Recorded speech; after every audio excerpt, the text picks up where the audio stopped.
depending on situations. You can get the bulky guy, the fast guy. No matter what, though, he can't hold them.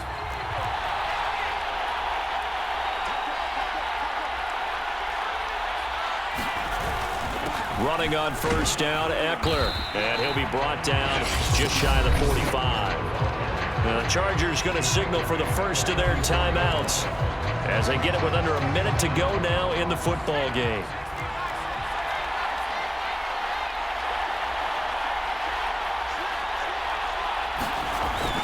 On second down, Eckler. And he's going to get it across the midfield stripe into Lion territory. Now the Chargers will use the second of their timeouts as they get the stoppage with a little over 50 seconds left to go in the game. A field goal from this spot likely out of the question. They've got to get closer here on third down. Now Herbert gives this one to Kelly, and he is tackled inside the 40, not quite to the 35. Trying to hurry to the line on the very outskirts of field goal range. Now Kelly. And he'll work this forward for about 3 at second down. Now Herbert got to get into the line in a hurry. On second down now, it's Kelly. And he'll be marked down at the 26 with a gain of 7.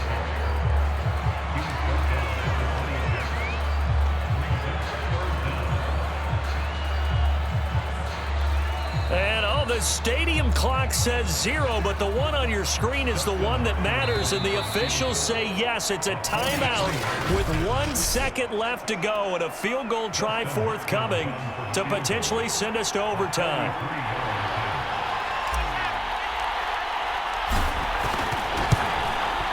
And the kick is good, so they avoid the shutout, but still a tough one to swallow here. They only post 3 points, and this game is over. Overtime in a playoff game, awesome setup. Remember, the rules are the same as they would be in the regular season. That's exactly right, Brandon. Remember, the receiving team, if they score a touchdown, game is over. But if they kick a field goal or don't score, the other team gets a chance to get the football. They get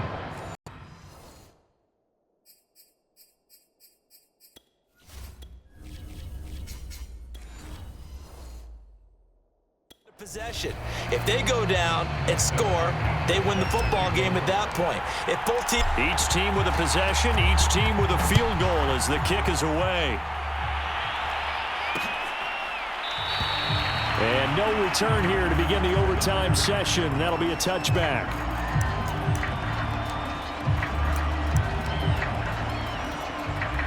The Lions offense ready to kick off their next drive. They control their own destiny here. They have the football in overtime. Obviously, a touchdown would win it. And I think teams around the league are still adjusting to the idea of going downfield, scoring a touchdown wins the game, because they were used to just going downfield and trying to get in field goal range to win a game. Still having to make that transition. Let's face it now, the ones who are doing it best know they need to go down, attack, put the ball in the end zone, and not leave it up to a field goal and give the other team a chance. Yeah, as we said, they control their own destiny now. On second down, Swift. And he's going to be taken down with a marker on the field. So let's see about the call.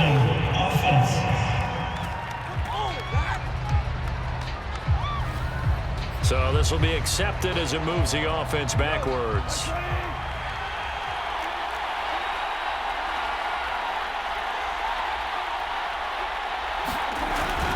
They go back to the ground, this time Swift. He takes this for 3 to the 29.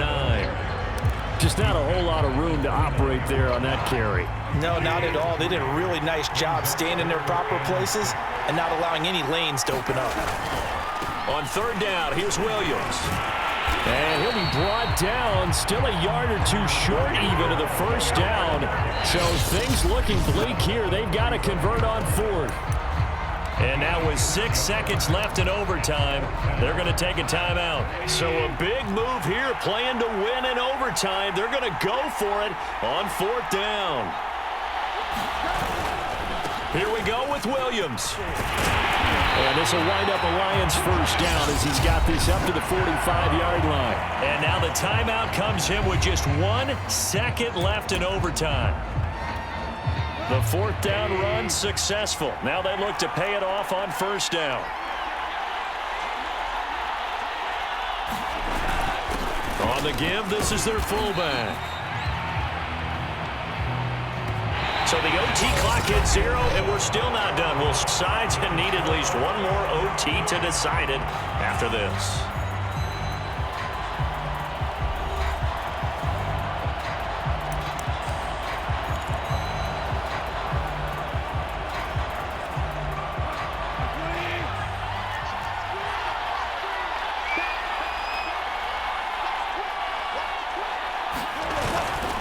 Second down, Swift, and this won't be enough to pick up the first. A gain of 2, 3rd and 1. And they're going with some extra beef up front. They've got to have this one in overtime. It's 3rd and 1. They'll try and run for it. Here's Williams. And he will have first down yardage as he's brought down at the 41. Each team has its own terminology. Some people call it jumbo, some call it monster, some call it king. But it doesn't really matter. They brought in a big lumber to pick up that first down. Yeah, you think about goal line defense with the goal line offense that time getting it done. And he'll be brought down. Oh, that's a face mask. Certainly looked like it. Indeed, here come the flags. Face mask. Defense. That's not good enough, man. In overtime, you have to be smarter than that. A personal foul just can't happen. Have to have poise. So now factoring in the face mask, here's 1st and 10. They've gone to their fullback quite a bit. He'll get it again. And able to fight forward inside the 15 to the 13. A solid run on first down. Gain of 7 leaves him with a 2nd and 3. Overtime, how about 2? We need another. We're still even. We'll switch sides and have that second overtime in just a moment.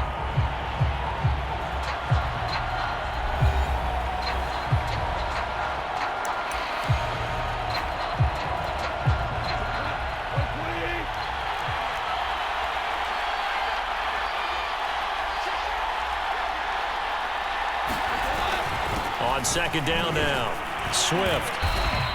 Give him a yard on the run there, and that's going to set up a 3rd down and 2.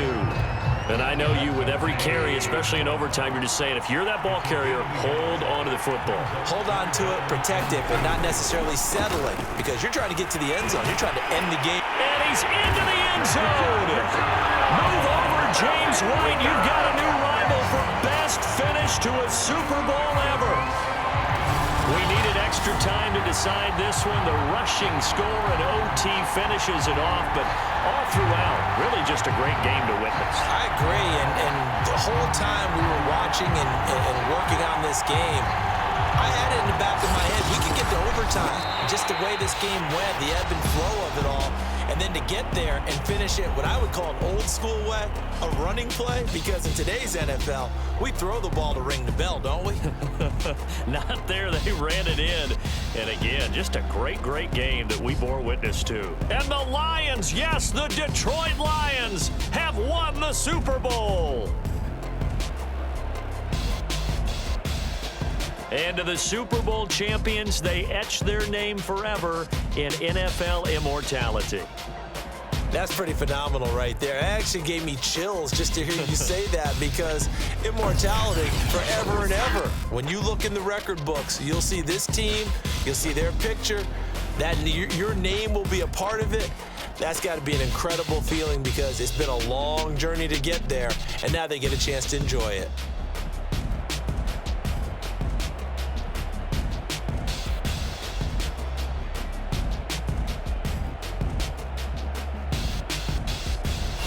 And they end this year just how everybody wants to end the year, holding the Lombardi Trophy. What a season for them. What a ride it's been for us as well here in the booth. For Charles Davis and our entire crew, I'm Brandon Gaudin. Thanks for watching, everybody. We will see you next season right here on EA Sports.